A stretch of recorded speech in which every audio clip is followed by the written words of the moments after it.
Tu crois que ton café coûte plus cher à cause du transport. C'est l'explication la plus simple. Et c'est pour ça qu'elle s'impose. Mais si c'était vraiment le transport, le prix aurait redescendu quand les coûts se sont calmés. Or, ton ticket ne redescend presque jamais. Aujourd'hui, on va comparer deux mondes. La chaîne. Et le petit café de quartier. Parce que si tu veux comprendre le prix, tu dois regarder qui a le pouvoir de le fixer. Et qui n'a pas le choix. Je te promets 3 preuves. La première, c'est un chiffre qui remet les causes dans le bon ordre. La deuxième, c'est le mécanisme exact qui fait grimper le prix sans que tu t'en rendes compte. La troisième, c'est celle qui fait mal, l'impact réel sur ton budget, pas sur une tasse, sur une habitude. Pourquoi est-ce qu'on croit si facilement à l'histoire du transport? Parce que c'est visible. Des bateaux. Des containers. Des grèves. Des routes bloquées. Parce que c'est racontable en une phrase. Et parce que ça met la cause loin de nous. Ce n'est pas la marque. Ce n'est pas le commerçant. Ce n'est pas toi. C'est le monde. Sauf que le prix d'un café n'est pas une rumeur sur le monde. C'est une addition. Et dans cette addition, ce qui pèse le plus n'est pas toujours ce qui fait le plus de bruit. Première preuve. Dans la plupart des cafés vendus en ville, le transport des grains n'est presque jamais le poste dominant sur ton ticket final. Le gros de la facture est près de toi. Le loyer. Les salaires. L'énergie. Les charges. Le matériel. Et surtout, le fait qu'un lieu doit survivre même quand la salle est vide à 15h un mardi. Fais un test mental simple.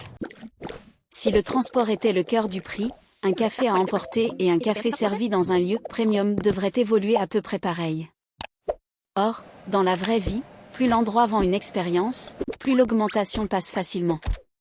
Parce que tu ne paies pas seulement un liquide chaud. Tu paies une place. Une ambiance. Une routine. Un micro-moment de confort.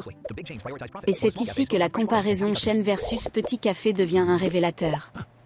La chaîne achète mieux. La chaîne optimise sa logistique. La chaîne standardise tout. Donc, si le problème était seulement le transport, la chaîne devrait être la plus protégée. Elle devrait être la plus stable en prix. Mais elle augmente aussi. Parfois autant. Parfois plus. Ce qui veut dire une chose. Le prix ne suit pas seulement les coûts. Il suit aussi le pouvoir de fixer le prix. Et la manière de le présenter. Deuxième preuve. Regarde comment une chaîne augmente sans avoir l'air d'augmenter. Elle change l'architecture du menu. Elle pousse des tailles. Elle crée des recettes signatures. Elle fait payer l'option lait végétal. Elle vend l'extra shot comme un petit geste. Elle met des nouveautés limitées. Et elle utilise la fidélité pour te donner une impression de contrôle. Tu crois choisir. En réalité, tu glisses vers un panier moyen plus élevé. C'est ça, la hausse moderne. Pas un grand saut. Une pente. Et une pente est invisible quand tu la montes un pas à la fois. Le petit café, lui, n'a pas les mêmes leviers. Il n'a pas une armée de data pour optimiser ton panier. Il n'a pas un marketing centralisé. Il n'a pas la puissance d'achat. Mais il a un problème plus brutal. Le loyer. Et les charges fixes. Quand l'énergie augmente, il la paie en direct. Quand le loyer augmente, il n'a pas de négociation nationale. Quand les salaires augmentent, il doit suivre, sinon il ne recrute pas. Et s'il augmente trop, il perd sa clientèle locale. Donc il fait souvent l'inverse d'une chaîne. Il augmente moins souvent. Mais il augmente plus d'un coup. Parce qu'il ne peut pas étaler. Troisième preuve. Celle qui fait mal. Parce que le problème n'est pas un café isolé. C'est la répétition. 1 € de plus, tu le tolères une fois. Mais une routine, c'est une multiplication. Prenons un exemple simple. Tu prends 3 cafés par semaine.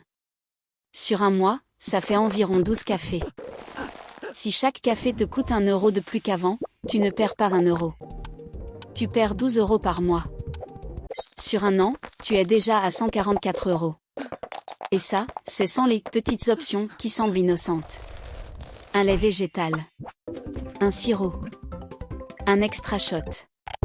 Un format au-dessus. Des décisions minuscules, mais répétées. Et souvent plus rentables pour le vendeur que le café lui-même. Donc quand tu dis le café coûte plus cher, la vraie question n'est pas qui ment. La vraie question, c'est qui a le pouvoir de faire passer la hausse. Et qui doit survivre avec des coûts fixes.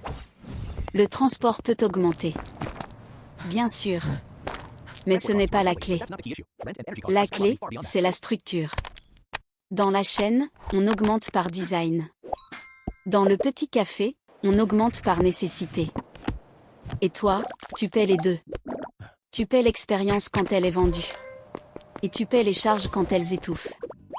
Si tu veux reprendre la main, je te donne 3 actions très concrètes. Une pour les chaînes. Une pour les petits cafés.